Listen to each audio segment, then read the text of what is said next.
بسم الله الرحمن الرحیم. محترم سامعین، پروګرام تحفه د سار شروع شو.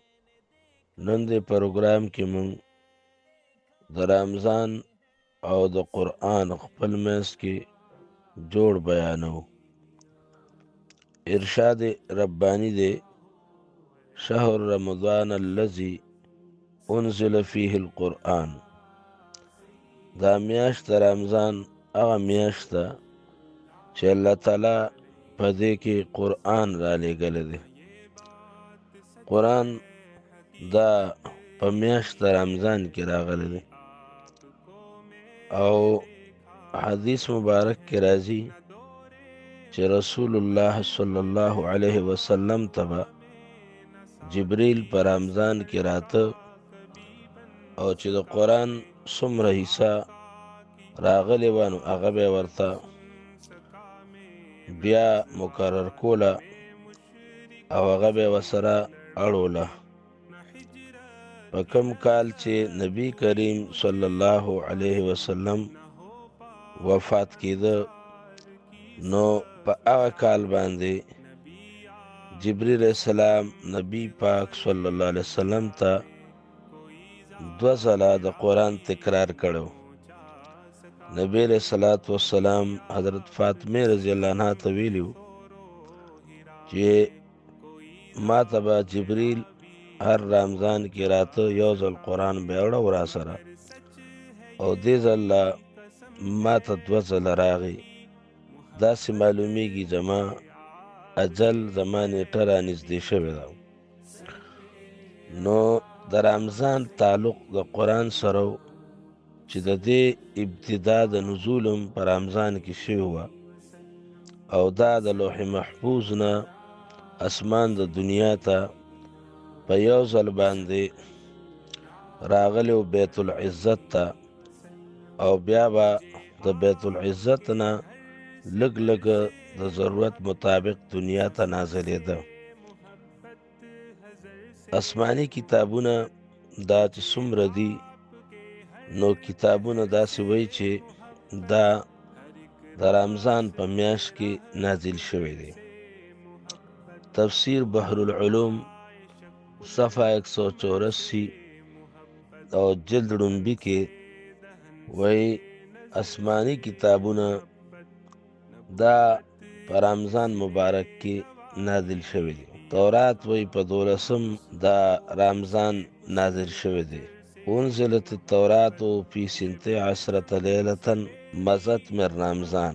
او انجیل چې دی د هغې باره کې وایي والانجیل فی 18 لیلة دا په 12 د رمضان باندې نازل شوی دی. والقرآن فی 24 لیلة قرآن په 24 تاریخ د رمضان نازل شوی دی او بعضو کې د 20 ذکر هم راغلی دی.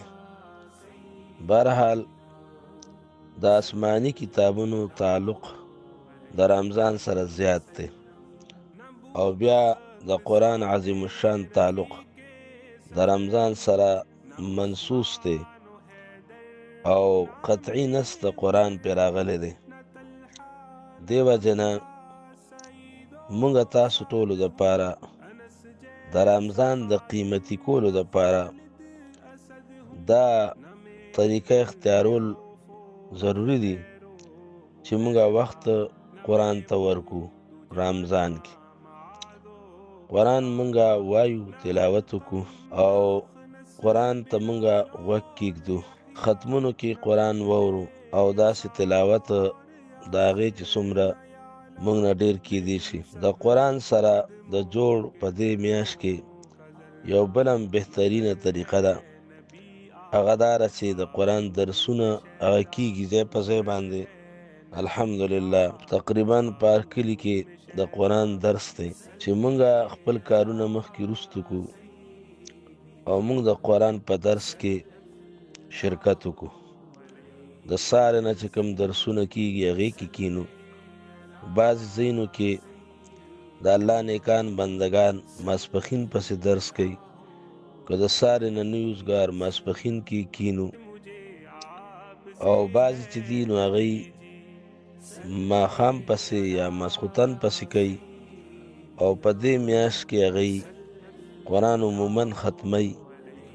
نو چې مونږه هغې کې کینو واورو نو هغې سره به مونږ ته ډیره پیدا وشي.